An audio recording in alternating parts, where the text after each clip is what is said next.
The broadcast is now starting. All attendees are in listen-only mode.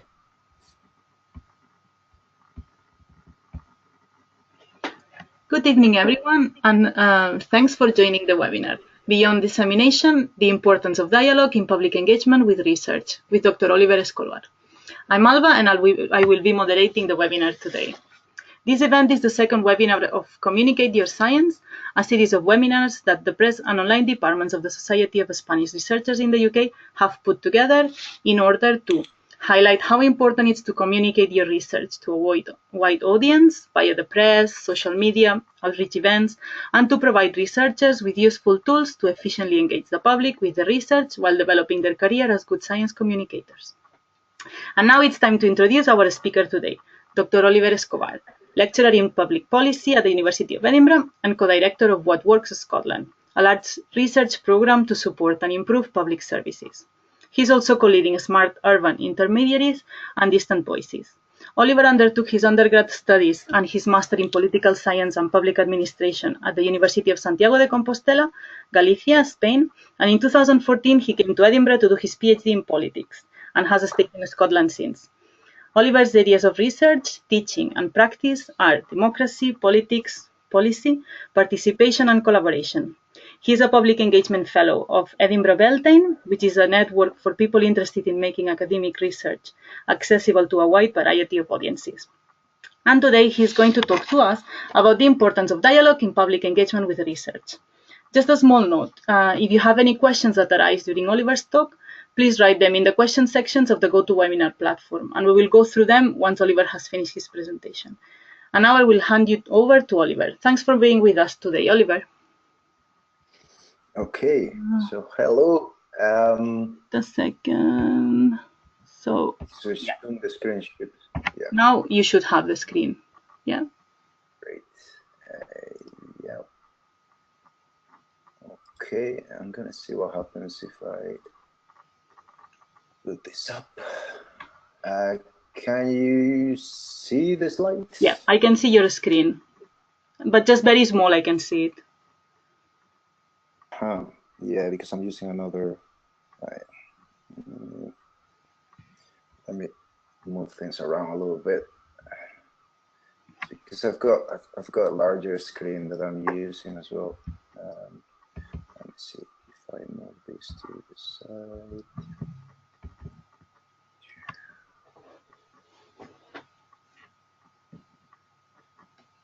Maybe I'll do it. It goes to the side and then. Now I think it's. I wonder. I mean, is this if I go like this? I think it's okay, but I don't know. At some point, like your voice gets cut, so I don't know if it's maybe the connection problem or something. Let's try this way. How about if I leave the slides like this? Do they work?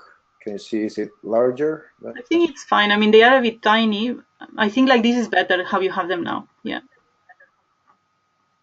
Okay. Yeah. Cool. So I'll go with it. Okay. So hello everybody. Thanks for having me. So it's a bit weird to do webinars. You never know who is on the other side of the screen, but I'm delighted to be here. Thanks for the opportunity.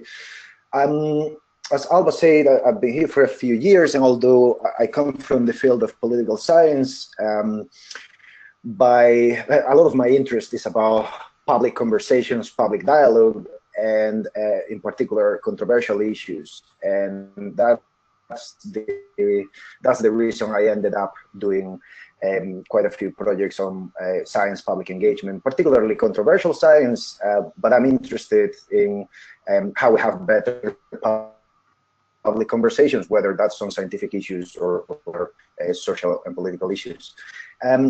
Everything that I'm going to say, and I'll try to keep it, I'm going to stop for too long on any slides because perhaps it's better to go to the issues that you're interested in, and we can do that at the end by writing questions on the chat. But everything I'm going to say is on these publications that are available, and I'm happy to share the slides later so you can take a look some of the work we've done on brain imaging, neuroimaging, dialogue science, and some of the stuff we've done as well on wind farm development, energy, and so on.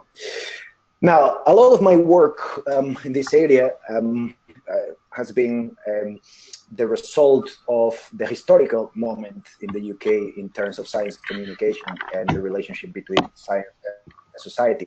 Can I just check that you can hear me? Is everything okay, Alba? Yeah, I can hear you well. Yeah. Okay, cool. As some of you might know or may remember, the 90s and the early 2000s were quite a difficult and challenging time for science communication. There were a number of public crises, and the mad cows disease, the GMOs, the GMO conversation, and so on and so forth, where a lot of trust between science and society was lost. And in many ways, some of the projects that began in the early 2000s, particularly since the 2006 development of the public engagement, the beacons for public engagement in the UK, were motivated by that kind of crisis. And a lot of that has to do with the notion that traditional science communication seems to be based on a very linear, unidirectional understanding of how communication operates. And there are three key paradigms, I suppose, in the last 30 years. This goes beyond that, but you might have heard some of these expressions. The first paradigm is the public understanding of science paradigm, where communication is understood as information giving. And if only we manage to convey information better, surely citizens and publics and stakeholders will understand how wonderful science is, and everything's going to be okay. The problem is that that model of science communication caused a lot of difficulties when some of these crises of trust in science emerged, particularly in the 90s and the early 2000s. So after that, there were a number of programs that developed around the paradigm of public engagement, which tries to reframe communication as interaction, not just giving information, not just making sure that people understand the business of science, but also that people can join in the enjoyment of science and all the wonderful things that it can do. Now, that paradigm itself has also been questioned to some extent, and that's what has created the platform to develop the public dialogue paradigm, which goes a little bit beyond early attempts at public engagement. And yes, it still keeps that element of communication as interaction, but it goes a bit farther and tries to reframe science communication as the co-construction of meanings and relationships, and the involvement of citizens in trying to determine what research is and what it should do. Now, some of this is, you will be familiar perhaps with the spectrum of public engagement that the Beacons for Public Engagement developed in 2008. From the more traditional activities, books and public lectures and exhibits, to some of the more interactive policy forums, citizens' duties, and so on. And there are different levels of engagement along that spectrum. And this responds to different public agendas in terms of what public engagement accomplish. In a sense, I suppose sometimes public engagement is used in the more traditional sense of science communication to increase understanding, to disseminate findings. All of that is obviously very important, but in order to rebuild trust, to get a population that is not only interested and respectful of science, but also involved in the future of science, involved in creating a society where science is a key force, not just in business, but also in terms of an informed citizenship model of democracy. We need to go a little bit beyond that traditional notion of science communication.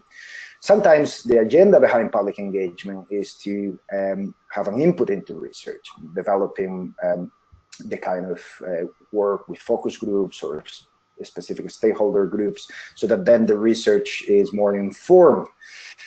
Another agenda that sometimes is at play is the public relations agenda. For some people, the public engagement agenda is very much about rebuilding trust and reputation and trying to understand concerns about emerging issues around particular technologies or scientific discoveries or developments, so that then there are no crises like the ones we had in the 90s and the early 2000s. And then for others, the key agenda is a democratic agenda. It's about giving members of the public the opportunity to shape the direction of research and to try and shape how we invest and develop scientific endeavor. So that translates into a number of different public engagement activities. Some of them, and I suspect that you will be very familiar with the first point in that list, is about informing and inspiring the next generation, as well as the population at large. And that's the more traditional core competency of science communication, from work in museums and schools, TV programs, exhibitions, road tours, and that kind of thing. Sometimes the activities have to do with investigating how particular sections of the public about research and science and how they react to it, how they engage with it, how they use a particular technology, how they feel about the moral implications of a new scientific discovery, and so on and so forth.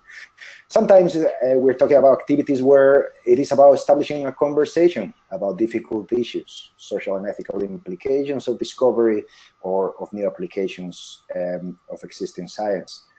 And sometimes those activities are about consultation, involving a variety of publics in making decisions about funding, about the direction of research, and the shaping of particular technologies. Now, so these are a range of activities, a range of engagement agendas.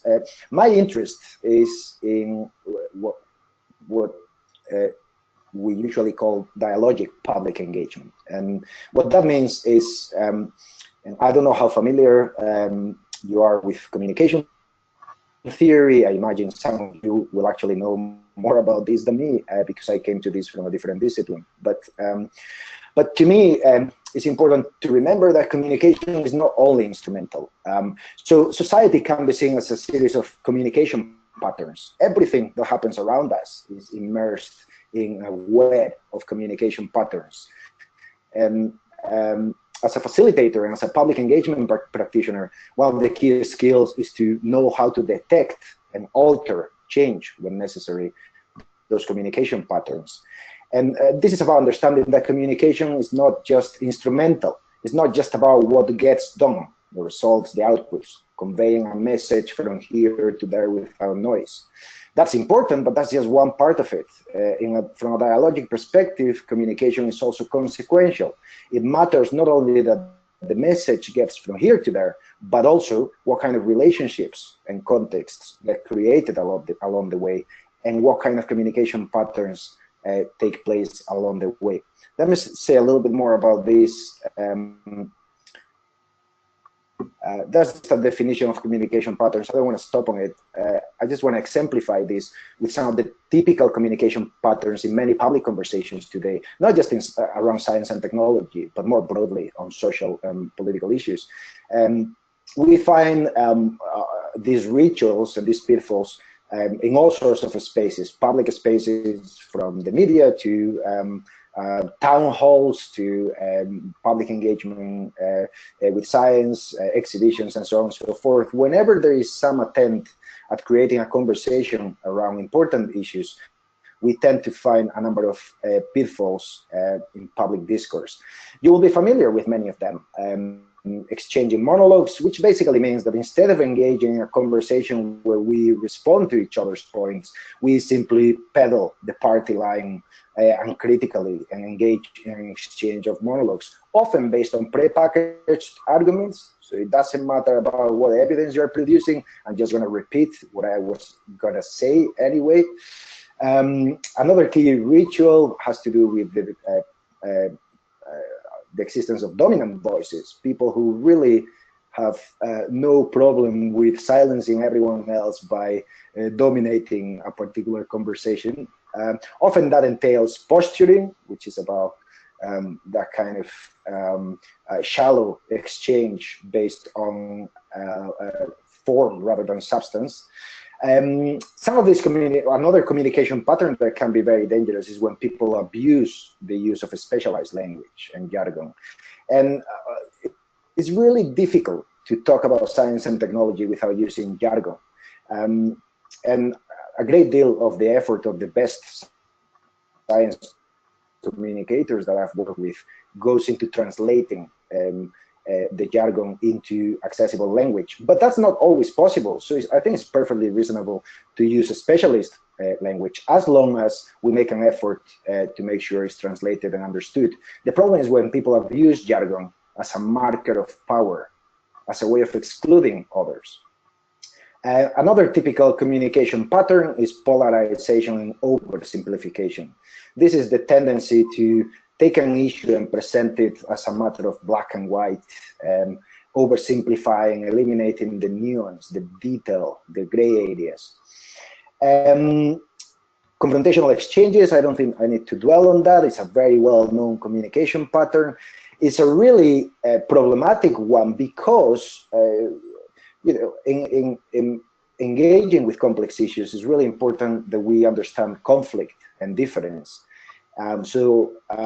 Here I don't mean that we should eliminate engaging with differences of opinion and so on. What I mean is that to engage with differences of opinion is better to do it with forms of communication that are non-confrontational. And I'll come back to this when I mention the definition of dialogue. Because the paradox is that confrontational exchanges are rituals in which we end up oversimplifying and polarizing, and therefore we don't make justice. We don't get to the depth of the issues that need to be considered. One of my favorite science communicators and public engagers, Andrew Auckland, who is someone who has been involved with ScienceWise. I don't know if you have heard about ScienceWise, but it's worth checking their website. They are the UK public experts on dialogue. So Andrew Auckland has developed this diagram to try and explain this notion of communication patterns and rituals. And you can see here, this is what we call the visibility line. Imagine that these are two people with two different positions. And often in public conversations, there is an incentive to engage in the kind of debate where both, or here we're simplifying into two positions, it might be a number of them. But debate is about creating a win-lose situation where I am trying to beat down my opponent. And in essence, we engage in that ritualized conversation where we never really get to learn about what's underneath the shallow positions. The areas where there are interests and values, needs and fears, the deeper levels of meaning that can only be accessed by more advanced forms of communication, such as dialogue. And that's the area where, particularly in controversial science and technology conversations, that's the area where we might be able to find the win-win of the common ground, even across positions that on the surface, if we only engage on ritualistic debate, they might seem irreconcilable. So this is why a lot of the work we've been doing over the years is to try and differentiate between these different forms of communication and to try and understand which form is best in what situation and under what conditions. So you will all be familiar with debate. It's a predominant communication approach, particularly in the media, and it's taken to be a core practice of democracy.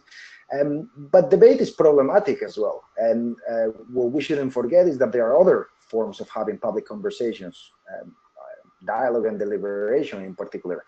The problem with debate is that debate is really good when there are deep power imbalances. You know, debate, which comes from the Latin debattere, which means to beat down your opponent, is about persuading others that you are right and that they are wrong. Now, that is appropriate in some situations, but not in others. So, for example, in situations where, in really complex issues, such as pro-life and pro-choice, or some of the really controversial divides where there are no easy moral pathways, debate is not the best way of building bridges and understanding, because there is no that win-lose kind of dynamic is not going to take us very far. So here is where dialogue over time, particularly over the last few decades in the field of science and technology, has proven a little bit more helpful. In dialogue doesn't seek to persuade others. Dialogue is about building understanding and relationships. It's about trying to learn and listen carefully and reach across, reflect. And dialogue is not oriented towards making some particular decision or conclusion. I can explain why if you want later. Some of you might know the answer, but with the kind of communication patterns that are applied in dialogue. Now, deliberation is slightly different from dialogue, because in deliberation we do try to seek resolution. And we try to find some level of consensus. It's not about beating down your opponent, as in debate. It's about considering the alternatives, weighting options, and making choices that might produce win-win situations. So these are very different approaches. They often overlap. They take a lot of work to facilitate. I'll give a couple of examples later. But in the abstract, I think it's worth remembering that debate is not the only way of having a public conversation about science and technology, or technology. And just to kind of stress what makes these things distinctive and unique, this is a basic table contrasting ideal types. So in reality, things are a bit messier and more complex. But here, in debate, we talked about communication patterns earlier. In debate, the dominant pattern is advocacy. It's about persuading the other that my position is right. In dialogue, the dominant pattern is inquiry. I'm not as interested in persuading you as I am in understanding your own perspective and where you are coming from, so that then I can more clearly explain my perspective, so that in turn you might understand that. So it's a more complex relationship than just the dynamic of trying to convince someone else. It's a dynamic about trying to understand someone else, so that perhaps then they can understand your perspective. And in mediation situations and in controversial, in situations of controversy and conflict, that is what can produce transformation, that dynamic of mutual inquiry rather than advocacy. In debate, we have at play confrontational forms of communication. Dialogue is about collaborative forms of communication. Debate is very much about certainty. I know and I'm certain about this particular position. Whereas in dialogue, there is more space for curiosity and openness, which to me goes more along the lines of the spirit of scientific inquiry. So it's a more coherent stance in my view. In debate, professional expertise is the superior form of knowledge, and whereas dialogue is more pluralistic. In dialogue, it's not just about the primacy of one source of knowledge. Scientific knowledge is crucial, but there are multiple forms of knowledge that we need, local, experiential.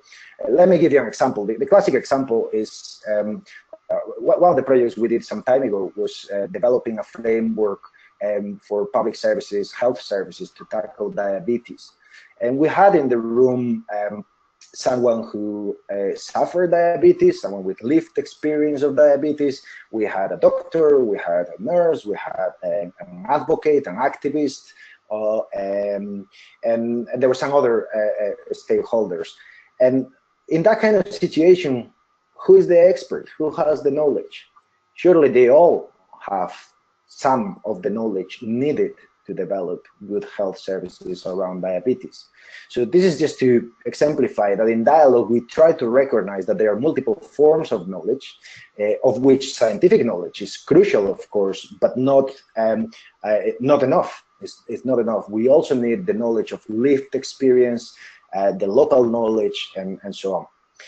In debate, it is all about message transmission. It's about trying to convey a specific message without noise and trying to persuade the other, as I said, whereas in dialogue, it's a little bit more nuanced. You're trying to co-create some level of shared meaning and shared understanding that perhaps then helps to build relationships across device.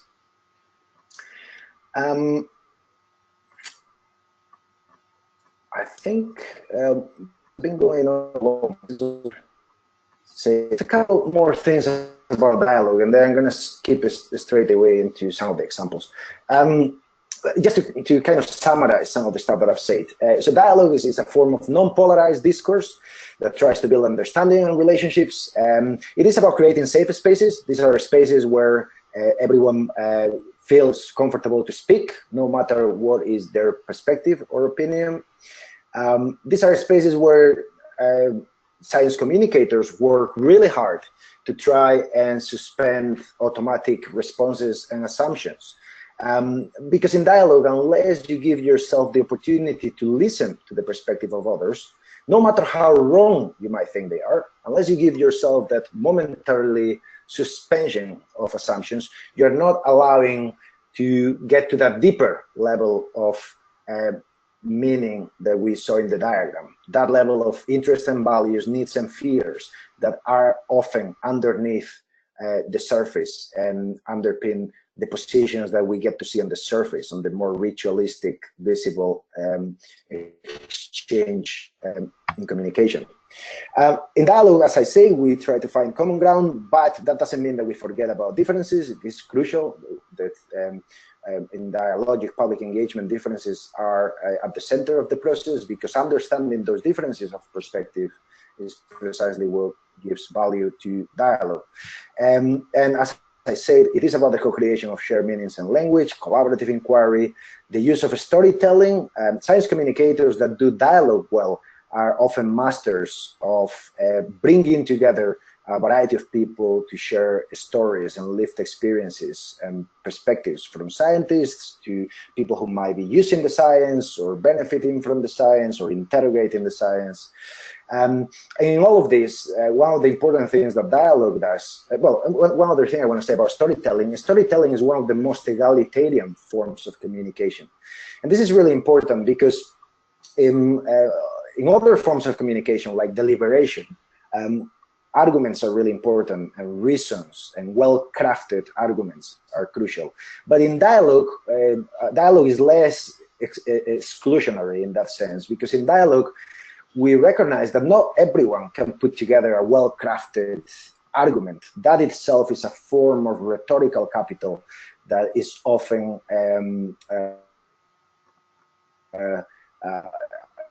that is not equally distributed across our population.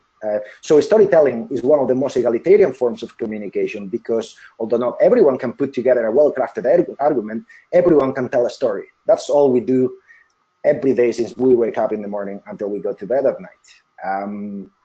Stories are not only the building blocks of our society. We spend our lives telling stories about who we are, what we want to do, what we just did, what we are doing tomorrow. But the stories are also, according to my friends in neuroscience, building blocks of our synapses. So the way our brain fires up, apparently, follows similar, I'm told, I'm not an expert on this, but stories fired up the way our synapses make connections. So narratives are not just social building blocks, but also neurological building blocks. So stories come very natural to us as humans. And finally, in dialogue, we make an effort to try and understand the contribution of emotions, and to try and recognize that reason and emotion goes together, which is something we knew from philosophy for 200 years, since David Hume made the point. But now neuroscience has also opened up an entire conversation around how we can only reason about the things we care about, and to care is an affective state, and therefore we cannot reason unless we are capable of emotional engagement. So reasons and emotions can no longer be separated. We need to develop a science communication that recognizes that those two things go together and that then tries to minimize the dangers of one of them dominating over the other. Okay, let me just bring this. This is all very abstract and theoretical. I'm not going to stop more on the theory. If you are interested in some of that, I'm happy to chat later or to send you some material. I just want to tell you a little bit about how we have been applying this approach in practice. And a lot of this took place as part of the Beacons for Public Engagement, which was a 4 years program funded by the UK Funding Councils, the Research Councils UK, and the Wellcome Trust. And there were 6 beacons initially, and then they expanded. The Scottish one was the Edinburgh Beltane, and I was fortunate to be a fellow, a Beltane Public Engagement Fellow from 2009 until, well, it's still an honorary thing, so I suppose I still have that going, although now I do a little bit less with them than I used to. But this was part of this agenda set up by the UK government to try and rebuild trust and public trust in science in the UK after those crises that I mentioned earlier.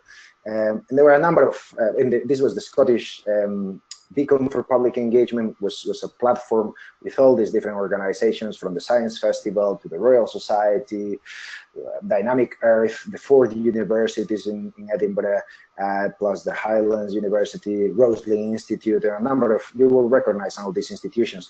The whole point of the program was to try and make sure that public engagement becomes part of the culture of academic work. And as part of that, my role within that was to look at the dialogue side of public engagement, dialogic forms of public engagement. And so we did develop, by D&D, what I mean is dialogue and deliberation. So we've been doing a course, delivering training for researchers and science communicators, knowledge brokers, and so on. And now since 2009, wow, I can't believe it's almost going to be 10 years. I'm just realizing, okay. So yeah, time has passed quite quickly. We've delivered this a number of times. We've been working with a range of different science communicators. Some of them are, for instance, we do an MSc module version of this. So these are new sort of apprentice science communicators, I suppose. But we also work with senior science communicators, academics, and so on to try and apply some of these things in practice. And the areas where dialogic approaches to public engagement have been applied are vast, from nuclear energy issues to nanotechnology, climate change, of course, energy policies, synthetic biology, brain scanning, and so on and so forth. Any area of scientific or technological development where public trust and the development of public understanding, but also public involvement are crucial for the future of that particular area. One example of this was one of the first processes that I was involved with, which was the brain imaging dialogue, which took place in 2010. This was, I don't know how familiar you are with brain scanning, but back then, and still today, there were many concerns about non-medical uses of neuroimaging, concerns around the use of neuroimaging in neuromarketing, neurolaw, neurosecurity. So, for example, the use of brain imaging by HR private companies to screen prospective employees for their tendencies to, for instance, not turn up to work, or call in sick too often, or those kind of things. Now, I mean, scientists, neuroscientists have questioned those uses for a very long time, and there is a lot of public debate, especially within the scientific community, around the morality of non-medical uses of neuroimaging. For instance, the use of neuroimaging in courts, by using some of these very evocative images to prove whether someone is lying or not. Again, something that neuroscientists are highly skeptical of, or at least a big section of the neuroscience community. So this was the motivation to put together the brain imaging dialogue. And there were a range of organizations involved, a lot of them based in Scotland, the majority of them, but then there were also international scientists and legal experts helping. And it was a very controlled process. It was not just a completely open dialogue process. It was targeted. It was by invitation. There were 90 participants, scientists, health practitioners, lawyers, ethicists, social and political scientists, philosophers, and so on and so forth. So it was a very interdisciplinary community of inquiry. And as part of that, there were a number of dialogic and deliberative formats from the more traditional expert panel type of format to the sort of more dialogic table conversations, plenary forums, and so on. And this took place over a number of months with different stages. Initially, participants were having the opportunity to be thinking about the social implications of neuroimaging. Then we moved on to consider the legal and ethical implications, then the social and public policy implications, and then we took the results of the dialogue to the Scottish Parliament in September 2010 to try and see whether that public dialogue could be used to inform potential legislation of the Scottish Parliament. We have written about this in some of our papers, so if you're interested in the case, I invite you to take a look. Another example, so that was an example of a dialogic process. This is an example of a deliberative process, much more focused on public deliberation, in this case about wind farm development, and involving citizens and local communities in deciding how to go about developing wind farms, their viability, but also their desirability for local communities. And what we did here was a series of citizens' duties in 3 areas of Scotland. One area where there were wind farms, one area where there were no wind farms, and one area where there was an application for wind farms, so in the process. And we wanted to compare how it would work in those different situations. Now, the reason I'm highlighting this example is because here we have an example of what we call a mini-public. Mini-publics are becoming quite popular. These are formats like citizens' duties, citizens' assemblies, planning cells, deliberative polling, consensus conferences. It's a large family of democratic innovations. And what makes them very interesting is that a lot of public engagement tends to be problematic in terms of inclusion. It tends to attract a self-selected section of the population that tend to be of a higher socioeconomic status, of a higher level of education, and so on. So mini-publics try to overcome that problem by using random selection, effectively lottery. So participants are selected randomly. In our case, we took an approach to random selection by doing on-street and door-to-door recruitment. In other cases, you can use the electoral roll, although that is problematic because not everyone is in it or is in it publicly available. But you try to approach the overall population and try to take a sample as accurately as you can. Another key element of this is because the whole point of mini-publics is to create a mini version of the broader public. There is a cross-section of the population in terms of ethnicity, gender, socioeconomic status, education level, and so on. So that then you can talk to some extent about a representative perspective from the public. And to achieve that, you need to lower the barriers to participation. So we pay an stipend for participating. These people were committing to spend several days considering evidence, doing very hard work on behalf of their fellow citizens to try and make sense of the issues we were discussing. So they do get compensated for that, childcare issues, transport issues, and so on. That's the only way you can get what we managed to get in our citizens' duties, which is 3 generations coming together, from very young people to old people, people across the spectrum of socioeconomic background. We have some of the richest people from that community, some of the poorest people from that community, plus a range of people in between. That's the only way you get a gender balance and balance as well in terms of educational level. Then facilitation is crucial, but I'm not going to dwell on this. Usually, Minipublics have a learning phase where people are helped by a number of experts and witnesses who present evidence. And then there's a deliberative phase where they consider the evidence and the issues and then make an informed conclusion. And this is based on an understanding of public engagement that that recognizes that it is unfair, and this is a perspective that I tend to agree with, it is unfair to ask people to pronounce themselves on issues they haven't had a chance to consider.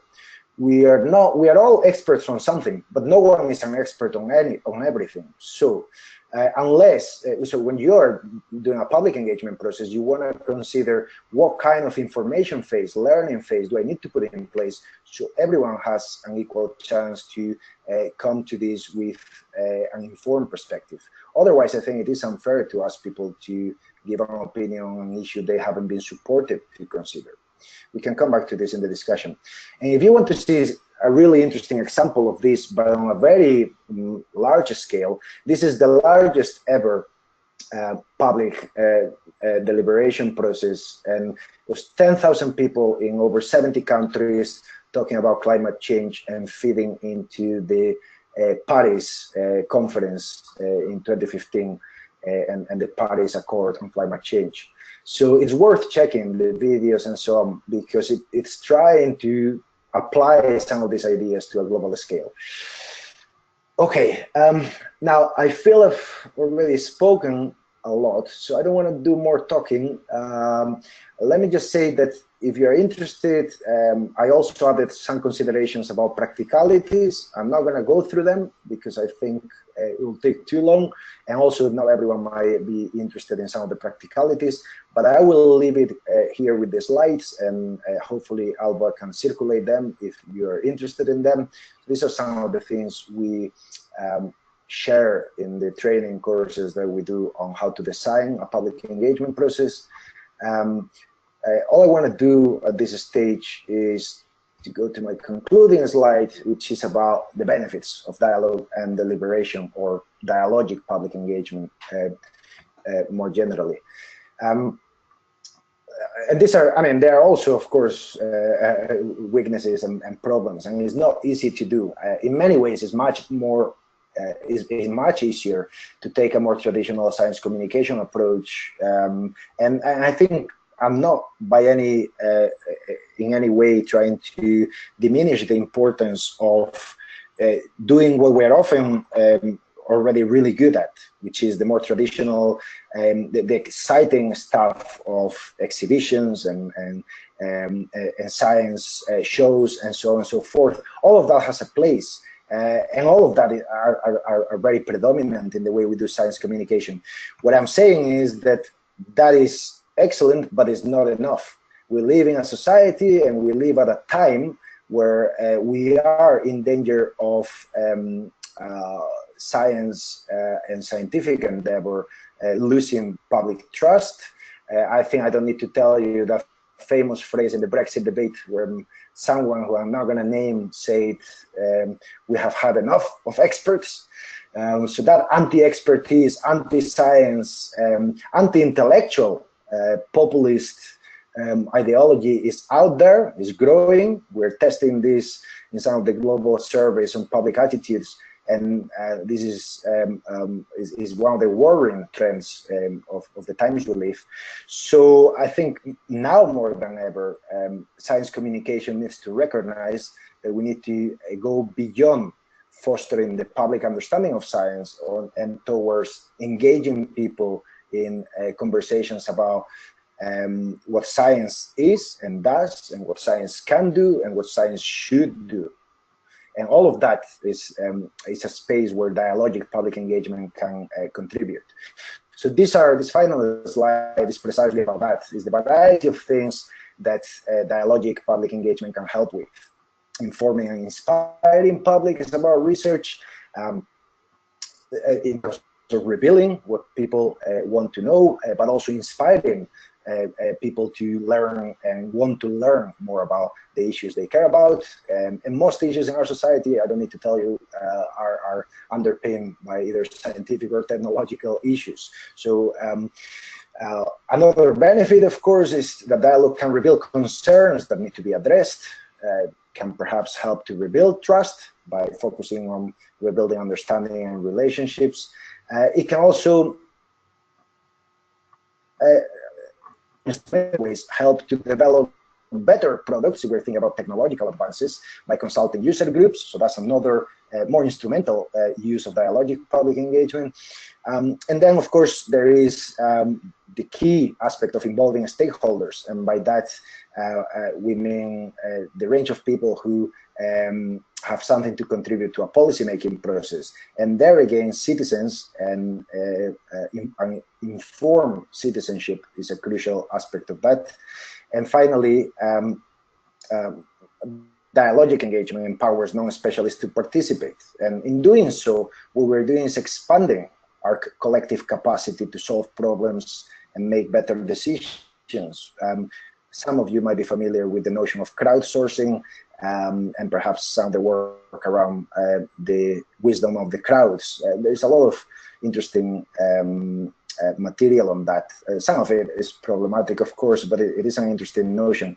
But I don't think there's anything polemic in the idea that inclusion of a diversity of voices and perspectives, inclusion of a variety of values and opinions, and inclusion of a variety of both experts and non-experts, inclusion of all of those voices in trying to develop solutions and develop discoveries, in setting the direction of research, in trying to solve problems, in trying to improve quality of life, in trying to advance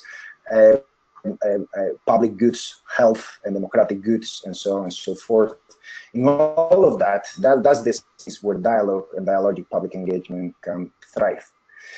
I'm going to stop there. Thanks for listening, and yeah. Great. Thank you very much, Oliver. So now it's the turn for the questions. So we have the questions section here where you can write all your questions. But if you are happy, we can also try to, so there is a raise hand. So if you want to maybe just ask Oliver directly, you can just click in the raise hand and I can give you, I can activate your mic so that you can talk to him. Yeah. So meanwhile, we are getting everyone ready for the questions. I have one question here.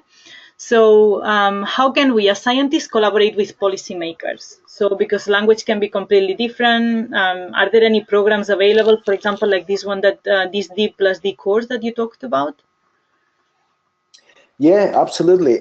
So it's really interesting because there are different labels for jobs and roles that are actually quite similar, but they just happen to be labeled differently. So science communicators who work often with policymakers, who are science communicators perhaps working on, I'm thinking now here about the Roslin Institute, or some of the people working on agricultural issues, for instance, or fishing, and where there are very close connections, not just to stakeholders in practice, but to policymakers.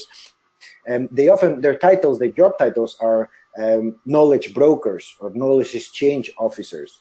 And the courses where you can learn how to do that knowledge broker role of connecting policy and practice to research are often courses on knowledge exchange and knowledge brokering. We've done some of those courses and we teach some of them here at Edinburgh, but other universities do as well. And there has been a lot written on this.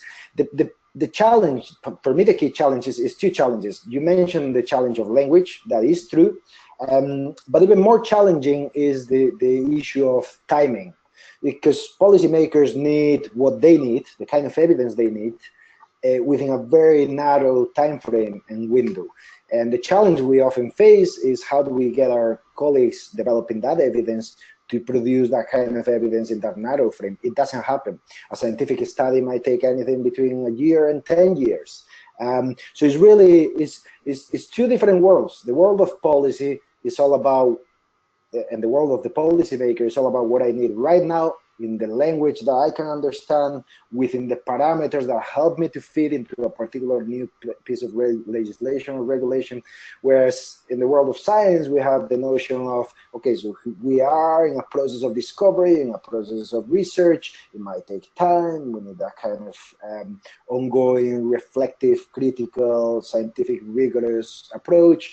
And that's a different tempo. And it's also really difficult to do the sort of translation of research findings into evidence. These are two very different things.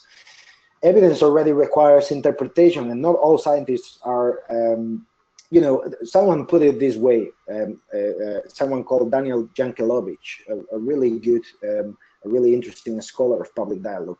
He said, the methods of science are excellent to deal with the question, what can we do? And the methods of public dialogue and public discourse, especially in policy contexts, are very good at trying to get to the question, what should we do? So science can tell us what can we do, what is within the realm of possibility, but to deal with the question, what should we do, that itself is a political question that needs to be brought into a policy space. And for me, the best way forward there is to create spaces where policymakers, scientists, stakeholders of various kinds, and citizens, when the issue is, it involves a variety of citizens and citizen perspectives, brought together in dialogue. And we have seen this, it takes a lot of work, but when it's done well, I mean, it does take a lot of work and investment, but when done well, it can create unforeseen solutions, new ways of thinking, new ways forward, new policies, new solutions, and so on. Not easy. I don't want to make it sound easy, but this is a really long way of answering your question, which in essence, how do we get together closer to policymakers, is by engaging in dialogue with them, whether that's you know, in the context of a particular policy development or in the context of the development of a set of new evidence on an issue. So check out knowledge brokering courses and knowledge exchange courses.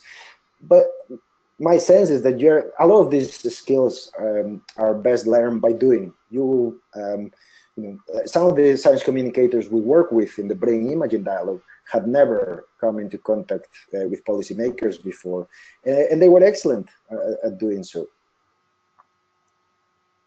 Okay, so so then, yeah, going on about courses and everything. So are there any courses, like, I know that here in Scotland we have the how to design a public engagement process that Beltane organizes, but do you know of any courses like that are like in other places in the UK where people could learn about how to facilitate and how to improve dialogue with people? And yeah, because I think that it sounds obvious, but I think it's something that it's not easy, and a lot of people struggle in using all those tricks to be able to engage in dialogue. So yeah, so any university that has an MSc in science communication tends to have some form of training on public engagement. Some of them will be specialized in dialogic engagement. But what I would say is, you know, it's always good to have an excuse to come to Scotland. So just join us and come for some of the courses that we do. We used to do them more frequently than we do now because we're sort of a little bit busier than we used to be. But if you cannot find anything close to you, get in touch with us, and we can always look at how to accommodate that. Our courses are free for anyone who is in Edinburgh and any of the 4 Edinburgh universities. But yeah, we can find a way of getting you in if you're in. Just get in touch. Check out your nearest university and ask them. You do stuff on facilitation, process design to do with dialogic approaches to science communication and public engagement. And but as I say, these courses can help you to consolidate some of the things you know and to make you aware of some of the things that you will want to develop. But the best way of developing your professional practice in this field is by doing, reflecting on what you're doing, keeping conversation with others who have done similar things before, trial and error, you know, and kind of ongoing reflective practice. That is the best way. And then, yes, if you can add to that a little bit of formal training, that can help. But the best training is practice. That doesn't mean you going on a solo adventure and trying to make it all up as you go. It's much more about trying to speak to people who have done similar things before, try to get a sense of how some of those other processes happen, and a lot of the best practice happens by imitation, replication, reproduction, reinvention. Great. So I think we don't have more questions for now. That means that I managed to get everyone sleeping. No. Yeah, so I think this is the end of the webinar then. So thank you very much, Oliver, for all your talk, and yeah, so thank you everyone for attending, and I hope you enjoyed it. Thanks for having me. Take care. Bye.